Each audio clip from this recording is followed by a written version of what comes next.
The Cathar Imperium does not have a word for trust, not in the way you understand it. They have words for tactical alliance, for temporary cessation of hostility, for mutual benefit born of shared threat. They have a word for the bond between a warrior and their blade, a bond of utility and lethal purpose. They have a word for the bond between a pack leader and their subordinate, a bond of dominance and submission. But trust. That soft, vulnerable, illogical human concept of placing your well-being, or the well-being of something infinitely more precious, into the hands of another without a guarantee of superior force or transactional gain. To the Cathar, a species that clawed its way to the apex of a death world, and then to the stars, that concept was not just alien. It was a symptom of a fatal evolutionary flaw, a weakness so profound it invited extinction.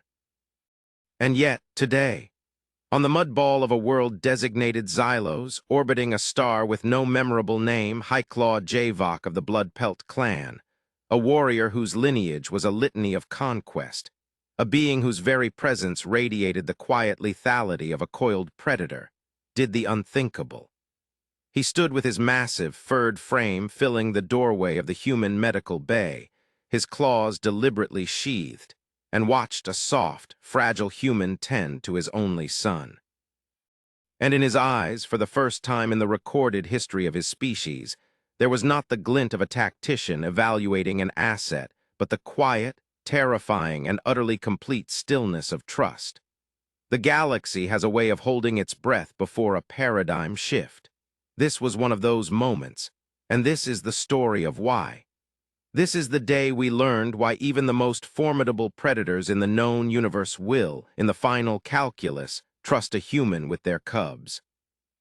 Our story begins not with a space battle or the roar of an invasion, but in the deceptive quiet of a joint research outpost. Outpost, Harmony, was the name the human diplomats had insisted upon, a name that made Javok's lip curl in a silent snarl every time he heard it. There was no harmony on Xylos. The planet itself was a monument to nature's beautiful, relentless violence. Razor-edged flora that could flay a man's skin from his bones, airborne pollens that induced crippling paranoia, and fauna that made the apex predators of Javok's homeworld seem like domesticated pets. Harmony was a lie. This place was a test, a crucible, and Javok knew it. The Galactic Consortium had mandated this joint venture, forcing the expanding Cathar Imperium and the fledgling Human Federation to coexist, to share knowledge on this new, resource-rich world. To Javok, the humans were an enigma wrapped in a profound disappointment. He had studied the Intel, a species that had risen to interstellar travel without evolving natural armor, without claws, without even the most basic of venom sacs. They were soft. Their senses were dull. They communicated in a cacophony of unstructured sound and relied on fragile external technology for everything. He watched them in the mess hall, laughing over trivialities. He watched them in the labs, hunched over screens, their postures weak, their movements lacking the predatory grace of his people. They were, by every metric the Cathar used to measure a species' worth, a failure. An evolutionary dead end that had somehow stumbled upon FTL travel. He saw their lead xenobotanist, a female named Dr. Aris Thorne, and felt something akin to pity. She was small, even for her species, with a quiet intensity that he misinterpreted as fear. She spent her days cataloging Xylos's lethal plants, handling them with delicate tools, her soft, unclawed hands protected by flimsy polymer gloves. Pathetic. And yet Javok was here, and with him his son Arkal. This was the source of his constant, simmering rage. His mate had been killed months prior, not in a glorious battle, but by a malfunction on their transport vessel. A death without honor, without meaning. By Cathar law, a warrior in Javok's position was expected to leave the cub in the care of the clan's creche. But Arkal was the last of his mate's line, the culmination of a genetic legacy stretching back 1,000 generations. Javok would not allow his son to be raised by the collective. He would raise the boy himself, instill in him the spirit of a warrior, even here in this sterile outpost surrounded by weaklings. Arkal was a miniature of his father, all disproportionately large paws and sharp, curious eyes. He was already learning to stalk, to pounce, to let out a surprisingly menacing, if high-pitched, growl. He was the future of the Blood-Pelt clan. He was Javok's entire world. The humans, in their baffling way, seemed fascinated by the cub. They would stop, their faces contorting into those strange, soft expressions Javok had learned to identify as smiles. They made cooing noises that grated on his auditory senses. Dr. Thorne, in particular, would sometimes pause from her work as Javok walked his son through the Arboretum dome, her eyes lingering on the cub not with the analytical gaze of a scientist, but with something else, something Javok could not name. He dismissed it as the sentimentality of a weak species, a biological defect that made them dote on the young, a trait that would surely be bred out of them if they ever faced a true predator. The day everything changed began, as most disastrous days do, with unnerving beauty. A local atmospheric phenomenon caused the sky of Xylos to shimmer with opalescent light, and with it came the seasonal release of spores from a particular, deceptively lovely flower the humans had named Ghost Orchid. The spores were microscopic, beautiful, and utterly harmless to the adult physiology of both humans and Cathar. But they carried a retroviral phage, a biological key looking for a specific kind of lock. And that lock was found in the developing neurological systems of the young. It started with a tremor in Arkal's paw. Javok dismissed it as a chill. Then came a lethargy that was alien to the cub's usually boisterous nature. By nightfall, Arkal was burning with a fever that even his robust Cathar physiology couldn't break. He began to seize, his small body convulsing, a pained whimper escaping his throat that shattered Javok's warrior's composure. He rushed his son to the Cathar medical officer, a hardened veteran named Ginar. Ginar ran his scanners, his face grim. "It's a neurotoxin, Highclaw. The phage has bonded to his synaptic pathways. It's rewriting them. Our methods are too crude for this.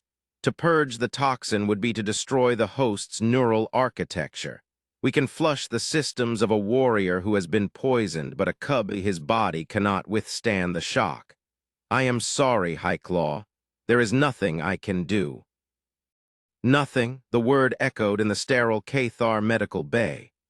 Javok, who could shatter plasteel with a single blow, who had faced down armored war beasts and lived, was helpless.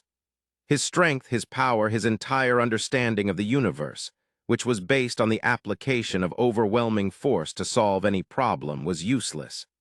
He looked at his son, his heir, the last spark of his mate's fire, and saw him being extinguished by something he couldn't fight, couldn't see, couldn't even comprehend.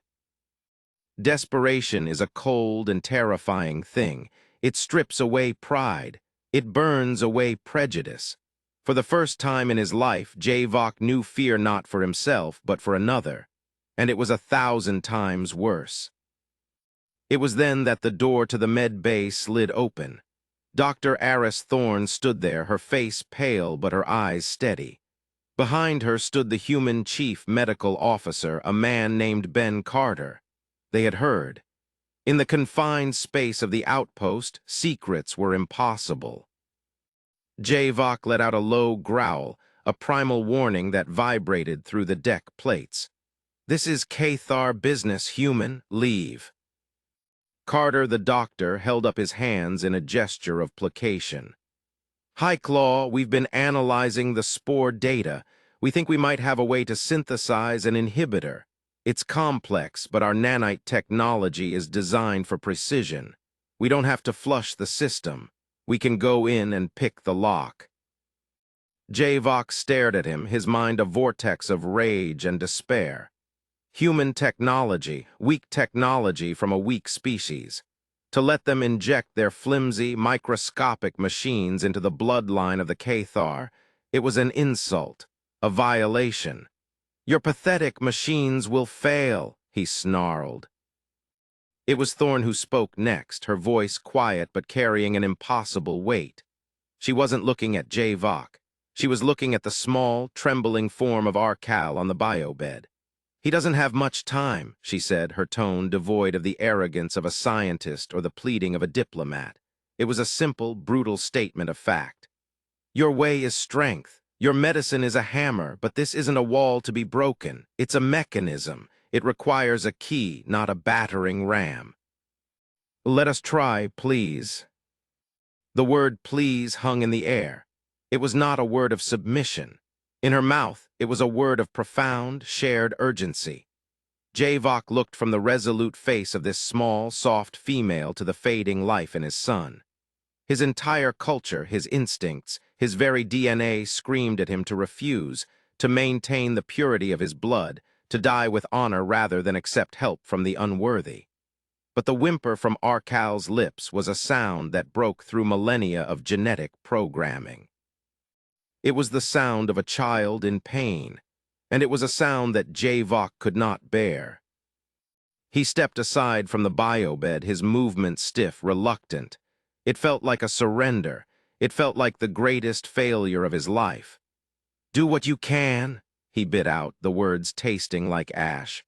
"But if you fail, if you harm him further, I will personally tear this outpost apart, starting with you." Eris Thorne simply nodded, her expression unreadable. She and Carter moved in, their human team swarming around the cub with an eerie, quiet efficiency. Javok watched, a silent, menacing statue of impotent rage, as they attached their delicate sensors and prepared their nanite injectors. He was prepared to witness failure. He was prepared to unleash a bloody vengeance. He was not prepared for what he saw next. The human medical bay was a stark contrast to the Cathars. The Cathar bay was all cold steel and brutal efficiency, designed to patch up warriors and send them back to the fight.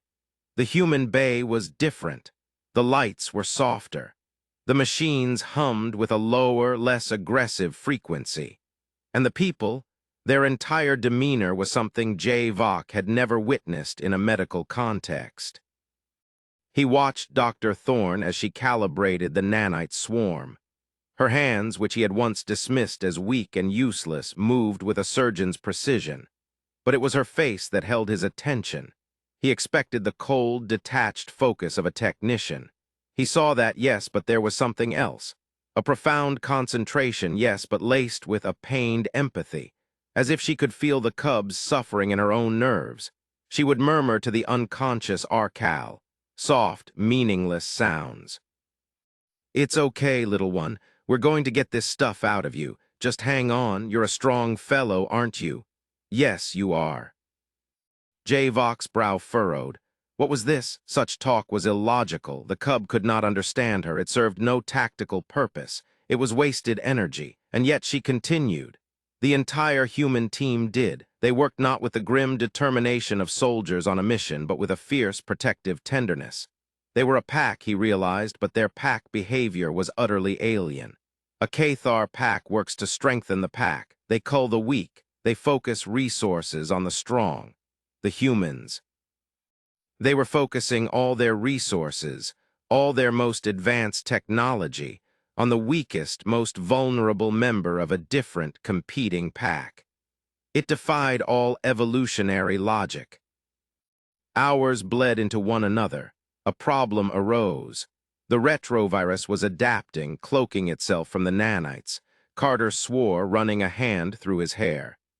"The phage is using the cub's own proteins as a shield. The nanites can't differentiate. To target the phage, they'd have to target the host cells. We can't get a clean lock." Despair, cold and familiar, began to creep back into Javok's heart. He should have known. The weak would fail. But then Thorne, her face etched with exhaustion, looked at the data feed. "There's a way," she said, her voice strained. "The phage ignores foreign protein chains it can't bond with. If we could introduce a decoy, something complex enough to attract the phage but biologically neutral to the Cathar host, it could act as a lightning rod. Carter looked at her. A decoy? What decoy? We don't have anything like that. Synthesizing something so complex would take weeks. Thorne took a deep breath. We don't need to synthesize it from scratch, she said, rolling up the sleeve of her own uniform. Human albumin, our plasma proteins are radically different from Cathar. The phage wouldn't be able to bond, but the base structure is complex enough that it might be drawn to investigate, to try. If we introduce a small, concentrated amount of my plasma into the nanite carrier stream, it might be enough to draw the phage out of hiding for a few crucial seconds. Long enough for the nanites to get a lock. There was a stunned silence in the med bay. Carter stared at her. Aris, you can't. We have no idea what a direct human-to-Cathar blood product transfer would do. The anaphylactic shock alone could kill him. Or you. We don't know if Cathar blood is toxic to humans if there's backflow. It's the only chance we have, she said, her gaze unwavering. She looked directly at Javok, and for the first time he saw past the fragile exterior. He saw a core of steel that would rival any Cathar warrior's. He is your son, Highclaw. The decision is yours. Javok stared at her at the exposed, soft skin of her arm. She was offering to poison herself to risk her own life on an unproven theory for the child of a being who hours ago had viewed her with utter contempt. Why? There was no gain for her, no promotion, no honor in her culture for saving the offspring of a potential enemy. This was not a tactical alliance. This was not mutual benefit. This was something else. He looked at his son, whose breaths were now shallow, ragged. He looked at this human female offering her own lifeblood. In his culture, to shed blood was a matter of violence or defeat. It was never, ever a gift. His mind reeled, trying to process the illogical, insane, and impossibly brave act she was proposing. And in that moment, the entire foundation of his understanding of the universe cracked. He had always seen the galaxy through the lens of predation. The strong devour the weak, the fit survive, the unfit perish.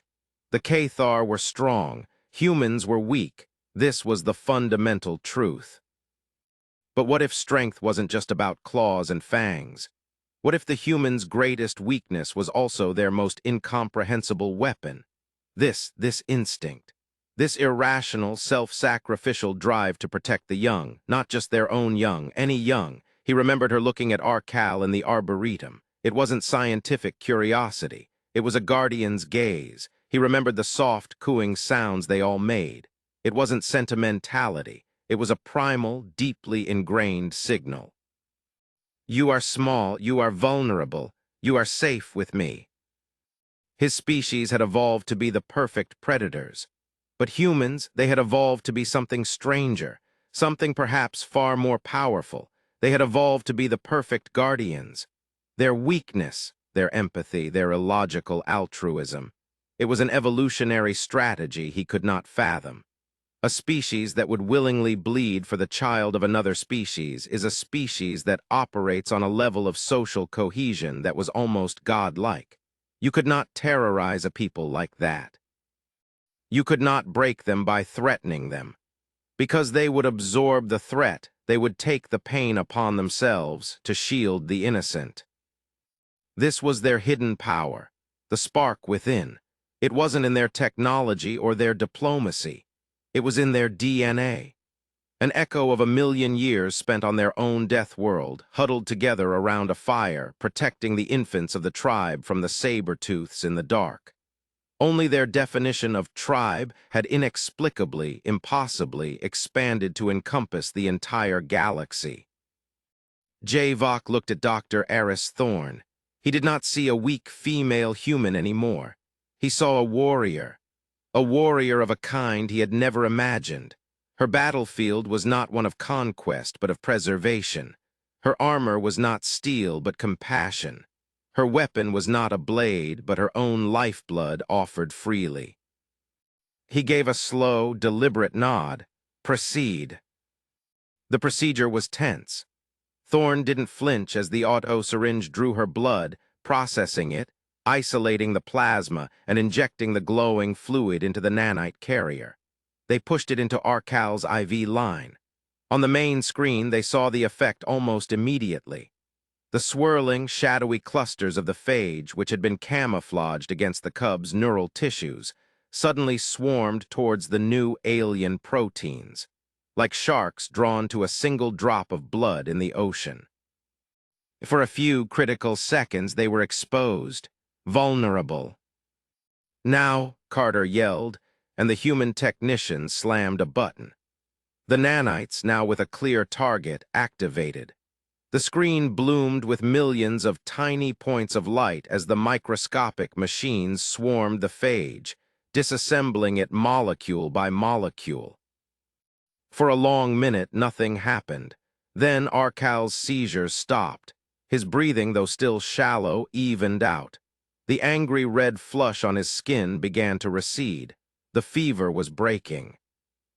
A collective sigh of relief went through the human team. They were exhausted but smiling. Javok stood frozen, watching the steady rise and fall of his son's chest. He walked to the biobed and gently laid a massive, clawed hand on Arcal's head. The cub stirred, letting out a soft, sleepy murmur. He was alive. He would live. Javok turned and looked at the humans. He looked at their tired, smiling faces. He looked at Dr. Thorne, who was leaning against a console for support, a small pressure bandage on her arm. He walked towards her. The human team tensed, their smiles vanishing, suddenly remembering they were in a room with a 7-foot-tall alpha predator whose son they had just injected with foreign substances. Javok stopped directly in front of her. He was silent for a long moment, his gaze intense. Then he did something that no human had ever seen a Cathar do. He lowered his head slightly, exposing the back of his neck in the ultimate gesture of submission and respect. A gesture reserved only for a clan leader who has saved your life or the life of your heir. "You did not fail," he said, his voice a low rumble. "You have saved the blood pelt line. The Imperium and my clan are in your debt." Aris Thorne, pale and weary, simply looked up at him and nodded. "We're just glad he's okay," she said softly. From that day forward, something on Outpost Harmony changed. The tension did not vanish, but it was transformed. Javok no longer saw weakness when he looked at the humans. He saw a different, terrifying kind of strength. He issued a decree to his own warriors. The human medical bay and its staff were to be considered under the personal protection of the Blood Pelt clan. Any threat to them was a threat to him. He would often be seen standing motionless outside the med bay doors, a silent, lethal sentinel, not a guard in the human sense. A Cathar warrior does not guard property. He declares a territory of absolute protection. Weeks later, the official report from High-Claw Javok reached the Cathar High Command. It was a document that would be studied and debated for centuries. It ended with a paragraph that would forever alter the Imperium's strategic assessment of the human federation. "We have misjudged the species designated human. We assessed them based on their physical frailty and lack of natural weaponry, concluding they were an inferior race. This assumption was a potentially fatal error. Their primary strength is not technological, but biological. It is a deeply ingrained, fiercely protective instinct directed towards the young and vulnerable of any species. This is not sentimentality. It is a strategic and evolutionary trait of profound power. It makes them predictable in their compassion and utterly unpredictable in their methods of ensuring survival. A species that will sacrifice itself for the young of its enemies cannot be conquered through conventional means of terror or attrition. Today, we learned that their greatest perceived weakness is, in fact, their most formidable weapon. And today, we learned why even a predator must trust a human with their cub. Because in the hands of a human, A cub is not a bargaining chip, nor the scion of an enemy. In their strange, illogical, and powerful minds, it is sacred, and they will defend the sacred with a ferocity that the galaxy has never before witnessed. The lesson was learned. True strength is not always what it seems. It is not always loud. It is not always armored. Sometimes the most unbreakable power in the universe is the quiet, stubborn, and brutally honest force of compassion. It's the hidden power that resides not in our muscles or our weapons, but in that strange, illogical, and uniquely human spark that sees a life in peril and says, without question or hesitation, "I will help." That is the strength that will reshape the galaxy. That is the strength that lies within you. Recognize it, cultivate it. For in the grand, cosmic conflict, it is not the sharpest claw that will win, but the steadiest hand offered in aid. That is the true meaning of being human.